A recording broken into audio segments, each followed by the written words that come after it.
questions now, is that right? Sure. Right.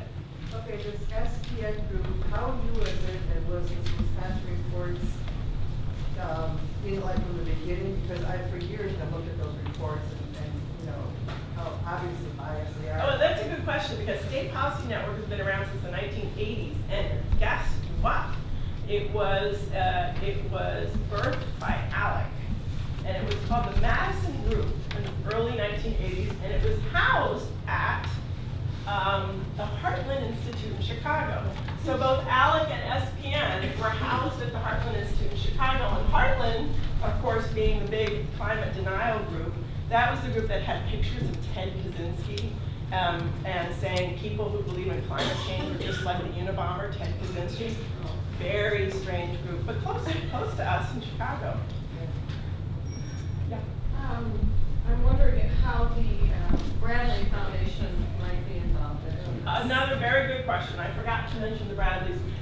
So the Bradley Foundation is one of the largest foundations, in addition to the Charles Koch Foundation, one of the largest foundations funding this agenda. And they are funders of ALEC, and specifically funders of ALEC's annual report, which is a report called Rich States, Poor States.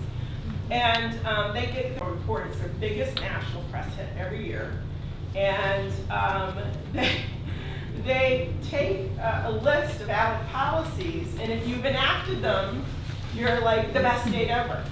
It has nothing to do with whether you have a vibrant economy or you don't have a vibrant economy. So you look at this list and it's just sort of a riot. First of all, Wisconsin, whose economy has been stalled for years, like in a dead stall for years, has moved up from 35 to 17. It's doing so great, passing ALEC policies. It has states like Utah at the top, and states like New York and California, these big, vibrant economies at the bottom. It's ridiculous. It's like an ideological scorecard, but it's one of their bigger items that they put out in Bradley for that along with the coast. So even though we're succeeding in getting companies to distance themselves from this agenda, and this year Google got out, all the tech companies followed Google right away, so Facebook, AOL, everybody else was rushing out of there. As soon as Google was called on the carpet for funding ALEC's climate change denialism. So they continue to, they put out bill after bill, rolling back renewable energies, making it difficult for people to, make it difficult to have tax breaks supporting solar energy, those kinds of things. Google didn't want to be associated with that, and then all the tech companies left at the same time. So even though we're having success on some of these corporate issues, unfortunately the Kochs, the Bradley Foundations, the ideological groups, and of course Big Tobacco loves ALEC, will probably stay in. It's hard to shame those people. Do you have a question, sir? Yeah, where does Menards fit into this? That's a good question. I don't remember if Menards has ever been a corporate sponsor of ALEC. I'd have to look. Just a blogger. But certainly a big Walker donor. Do you know? Well, Menard's the richest guy in Wisconsin. Yeah, Right. right. And he gave 1.5 million to the recall, which was only discovered through the John Doe document. Right, and he By the gave way, it to another another group you should know, which is Wisconsin Club for Growth, right? Yeah. So that is another dark money group. It's run by a guy named Eric O'Keefe.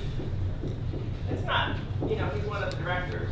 And a lot of people have referred to Eric as like the third Koch brother because his relationship with the Kochs go back to the 1980s when David Koch ran for vice president on the Libertarian line. I think Eric was running his campaign back then, right? There's these people all very tight. Yes, sir. You go out and speak to groups like this quite often. We try. We're very small. Is it always sort of like preaching to the choir, or do you get out to like senior citizen groups or like anybody else? We have a very small staff, so we can't do a lot of this. Dwayne was, has been asking us for years, so we decided we needed to come out here. Sometimes it's folks who know who we are, and sometimes it's not so much. So also our state experience is fairly unique because we had power sharing for years and years and years, and we didn't have these extreme policies. And now, boatloads of extreme policies are coming out. When people do standard open records requests, the legislators are like, what? We don't have to explain ourselves? And because they're embarrassed by this trail of emails from lobbyists or from whoever is promoting these ideas. And I was like, well, if you'd stop doing these crazy bills, people wouldn't be so interested in the open records issues, So, other questions? Yes, ma'am? I just feel overwhelmed by all of this, and I feel hopeless. Is there any hope? How?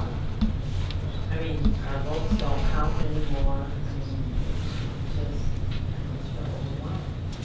Well, we could turn to the next speaker perhaps for some hope.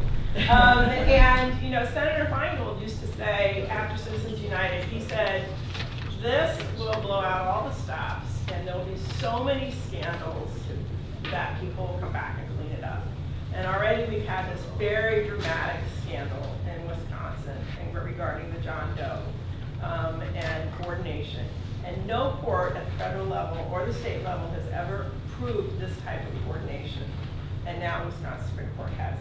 Make a comment on what that lady just said about not being able to do anything. There's a whole lot we can do. One of the main things is don't buy any Coke products. Don't buy them.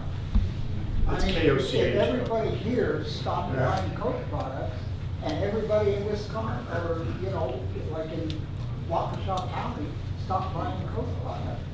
And the same thing is true with, evidently you said something about Menards is involved in this. Don't go to Menards. Just don't go.